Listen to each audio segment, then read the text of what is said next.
चाहता हूं। अनादि काल का आत्मा के साथ कर्मों का संबंध समझाने के लिए एक रूपक दिया जाता है। बंध के लिए एक रूपक दिया जाता है कि आत्मा के साथ कर्मों का संबंध कैसा होता है। वहां पर एक रूपक है, क्षीर-नीर। क्षीर-नीर, क्षीर कहते दूध को, नीर कहते पानी को। दूध में पानी डाल दो तो क्या होता है? एक बात याद रखिए, एक मेघ कभी भी नहीं होता है, एक मेघ दिखता है। दूध दूध रहता है, पानी पानी रहता है। और यदि दूध दूध पानी पानी न रहता हो तो हंस यदि उसमें चोंच डाले तो दूध दूध जुदा नहीं हो सकता, पानी पानी जुदा नहीं हो सकता। एक मेघ नहीं होता है, एक मेघ प्रतीत होता है। दूध आत्मा आत्मा है, पानी पानी है मेरे देवताओं। आत्मा और कर्म का संबंध एक जैसा होने पर भी मेरे देवताओं कुछ प्रक्रिया है कि दूध को जुदा कर सकते हैं, पानी को जुदा कर सकते हैं।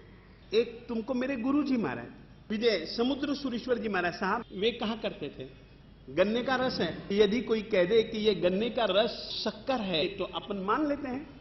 नहीं मानते हैं। शक्कर मिश्री बिल्कुल सफेद उजली उजली उजली होती है, गन्ने का रस बिल्कुल मटमैला होता है। और बच्चा तो कभी भी नहीं मानेगा, परंतु जो जानकार व्यक्ति है वो जानता है कि नहीं नहीं नहीं नहीं, गन्ने का रस ही मिश्री की डली है।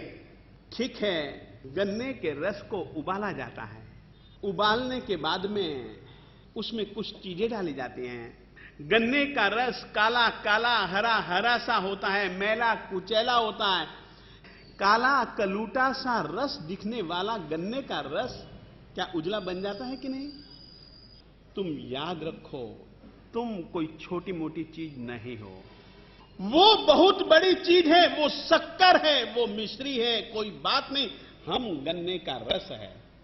शक्कर की पहली स्थिति गन्ने का रस हो सकता है, तो गन्ने के रस की अंतिम स्थिति शक्कर हो सकती है। बस मेरे देवताओं, अप्पा सो परमप्पा, तुम्हारी आत्मा ही परमात्मा है। कर्म मैल को आंतरो, आत्मा और परमात्मा के बीच में, संसारी और मुक्तात्मा के बीच में यदि कोई अंतर है तो कर्म मैल को आंतरो, कर्म का जो मैल है वो ही अंतर है। और वो कर्म कोई दूसरा नहीं करता है, स्वकृत तुम ही करते हो। यदि नहीं करोगे तो क्या कोई कर्म बनता है तुम्हारे साथ? और यदि करोगे तो क्या बंधे बिना रहता है?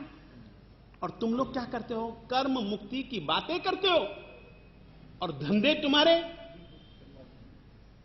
फिर से कहना चाहता हूं, बातें हमारी कर्म मुक्ति की, कर्म हमारा बंधनों का। कैसे हम लोग मुक्त होंगे मेरे देवताओं? ये मेरे महाराज एक छोटी सी कहानी सुनाया करते हैं, अच्छी कहानी है।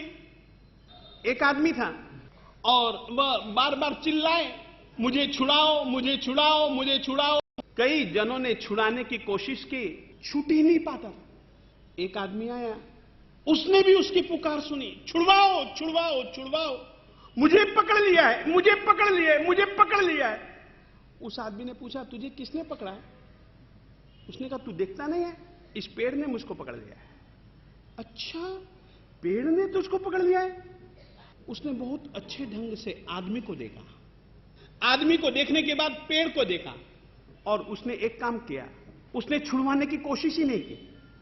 उसने कहा, तू छोड़ दे तो बहुत अच्छी बात है। उसने कहा, मैं क्या छोड़ूं, पकड़ा उसने है। उसने कहा, ठीक ठीक ठीक, कोई बात नहीं। उसने छुड़वाने की कोशिश नहीं की, इधर से थप्पड़ मारा, इधर से थप्पड़ मारा, इधर से मारा, इधर से मारा, इधर से मारा, इधर से मारा, और मारता गया तब तक जब तक कि उसने जो खुद ने पकड़ा हुआ था पेड़ को, जब तक छोड़ा नहीं।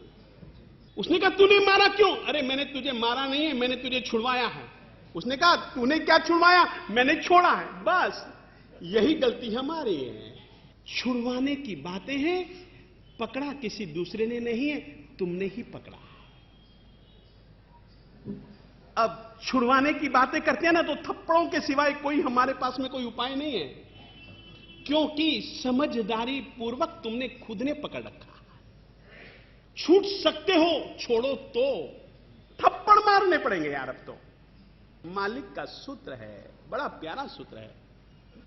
बुज्जिज्ज ट्युटिज्जा बंधनम परिजानिया। बुज्जिज्ज, समझो समझो समझो। किसको समझोगे? बंधनम, स्वकृत कर्माणि वेदयते।